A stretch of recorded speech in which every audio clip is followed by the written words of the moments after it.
بسم اللہ الرحمن الرحیم۔ اسلام اور غیر مسلموں کے ضمن میں ہمارے معاشرے میں مختلف غلط فہمیاں پائی جاتی ہیں، اور ان غلط فہمیوں میں سے ایک غلط فہمی یہ بھی ہے کہ یہ گمان کیا جاتا ہے کہ تمام وہ مسلمان جو اپنے اسلام کو ریناؤنس کر دیں یا دین کو چھوڑ دیں وہ واجب القتل ہیں، اور اس کو اصطلاح میں ارتداد یا اپوسٹسی کہا جاتا ہے۔ گویا کہ یہ ہمارے مسلم قانون میں یہ درج ہے کہ ہر مسلمان جو اسلام کو ریناؤنس کر دے، اسلام کو گیو اپ کر دے، اسلام کو چھوڑ کے وہ کوئی اور مذہب اختیار کر لے تو اس کی سزا پھر موت ہے۔ سب سے پہلے تو یہ جان لینا چاہیے کہ یہ سزا جہاں بیان ہوئی ہے وہ ایک روایت ہے، اور یہ روایت ظاہر مختلف حدیثی کتابوں میں نقل ہوئی ہے، اور روایتوں کے بارے میں، حدیثوں کے بارے میں یہ بہت ضروری ہے کہ ہم اس کی اصل تلاش کریں اور اس کو قرآن اور سنت کی روشنی میں پرکھیں۔ قرآن اور سنت اسلام کے وہ ابدی اور اوریجنل سورسز ہیں، جبکہ حدیث جو ہے ظاہر ہے کہ وہ اس کی روشنی میں، ان دونوں سورسز کی روشنی میں ان کو سمجھنا ضروری ہے۔ یہ جو روایت بیان ہوئی ہے، یہ بخاری مثال کے طور پہ جو اس کے الفاظ ہیں وہ یہ ہیں کہ من بدل دینہ فاقتلوہ، وہ شخص جو اپنے دین کو، یعنی دین سے یہاں مراد ظاہر دین اسلام ہے، جو دین اسلام کو ریناؤنس کرے، اس کو چھوڑ دے، اس کو قتل کر دو۔ یہ وہ روایت ہے جس کی بنیاد پہ اور جس کی وجہ سے ہماری فقہ میں اپوسٹسی یا ارتداد کی جو سزا ہے وہ موت قرار پاتی ہے۔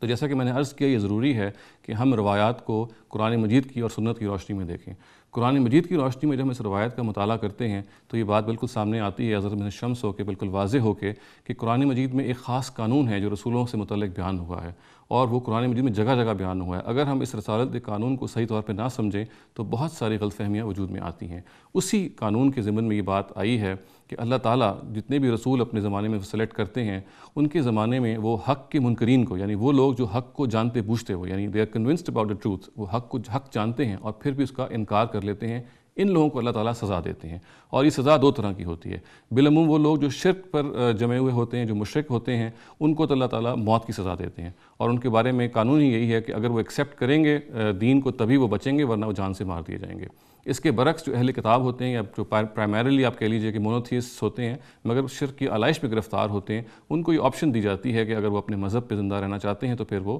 ایک خاص قانون کے تحت جزیہ دے کے زندہ رہیں گے، سب سرونٹ بن کے زندہ رہیں گے، اور ورنہ پھر ظاہر ان کو بھی اسلام قبول کرنا پڑے گا۔ تاہم ان کو یہ فورس نہیں کیا جاتا کہ وہ دین کو چھوڑیں۔ تو یہ وہ پورا قانون ہے جو قرآن مجید میں بیان ہوا ہے، اور جس کے بارے میں مختلف لیکچرز میں عرض کر چکا ہوں کہ اس کا ایک خاص موقع اور محل ہے، اور اسی کو صحیح طور سے نہ سمجھنے کی وجہ سے بہت ساری وہ غلط فہمیاں پیدا ہو گئی ہیں جو ہم عام طور سے دیکھتے ہیں۔ چنانچہ یہ جو روایت ہے، اگر ہم قرآن مجید کے اس قانون کی روشنی میں اس کو سمجھیں اور اس کو پرکھیں، اس کو انالائز کریں، تو یہ بات بالکل انالائز ہو کے سامنے آ جاتی ہے کہ پرائمریلی اصل میں جو مشرکین عرب تھے، جن پر موت کی سزا نبی صلی اللہ علیہ وسلم کے اپنے زمانے میں اس اصول پہ نافذ کر دی گئی تھی کہ وہ حق کو انہوں نے جانتے بوجھتے ہوئے جھٹلا دیا تھا، اور اللہ تعالیٰ کے وہ عذاب کے مستحق ٹھہرے ہوئے تھے۔ ان میں سے اگر کوئی بندہ ریورٹ بیک کرتا تھا اپنے شرک کی طرف، تو اس کے بارے میں یہ کہا گیا کہ من بدل دینہ فاقتلوہ، یعنی اگر کوئی ان لوگوں میں سے وہ شخص جو پہلے شرک میں تھے، ظاہر مشرک تھے، پھر وہ اسلام لے آئے اور انہوں نے اسلام سے وہ کنونس ہو گیا، اور اب واپس اپنے شرک پہ جاتے ہیں،